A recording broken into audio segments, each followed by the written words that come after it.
सडल्या पकडला पब्लिक. मग काय बा मला राजनं दिलं बा वास्को. सकाळी लेका चालला लेका दुकानात, तुला काय समजते का नाही?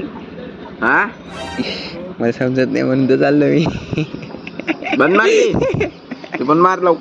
आलतो कुशाल जुगुना साबण घ्यायले. कुशालच्या पप्पाने टाक नंबर 1 दिलं साबण. मग क्लासला आलो, पोरं कोणीच नव्हते, पोरीच होते बा ती. नंतर त्या सार्थकनं पेढे वाटलं आणि आपल्या अकोल्यात लिहून आहे रे बा. मग मस्तपैकी मारला ताव मटणाची भाजी सोबत. पब्लिक घ्या रे बा, अकोल्यात आला अवकानी पाऊस.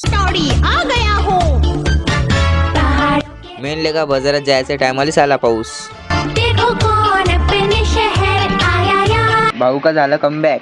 रुको दिखाता मैं, देखो अभी गप गप गप. हा आता एकदम मोठा कमबॅक होणार पब्लिक. इकडे आम्हाला मॉडेल सडू काय सापडला आणि ते लय बदबत मुंग्या लागले होत्या. आणि या डोम्यानं धरलं आणि मारला रे बा कुचका.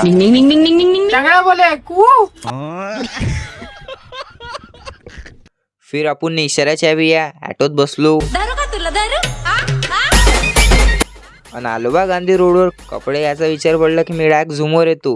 ते काही 19-20चा फरक नाही. डायरेक्ट आपल्या इरफान भाऊने दिले आपल्याला कपडे. मग पब्लिक बोला गगल हे बा बोलायची मॉडेल #रितांश व्लॉगर. मग काय ऑटोत बसून चाललो बा घरी. 10 रुपये सवारी ना. आणि मी एकटाच होतो, त्यांना सवारी नाही भेटे. मला तोंड पाहूनच नाही भेटे. मग काय रॉयल्स काढली 300च्या स्पीडनं आणि पडली बा चेन. मग हे काका आपला पाय दुरुस्त करून चालले होते घरी. आणि इकडे मेडिकलवर माल चेकअप सुरू होता. मग गोड्या गिड्या काढला, असे कामं केले बा बदबत. आणि सिक्युरिटीवाले काका म्हणत जाईत की 10वी पास झाला ना देणं मग पेढे. मी म्हटलं तुम्ही टाइम मशीन मधून या. आणि हे पाना एकट्या चाबी राहिले.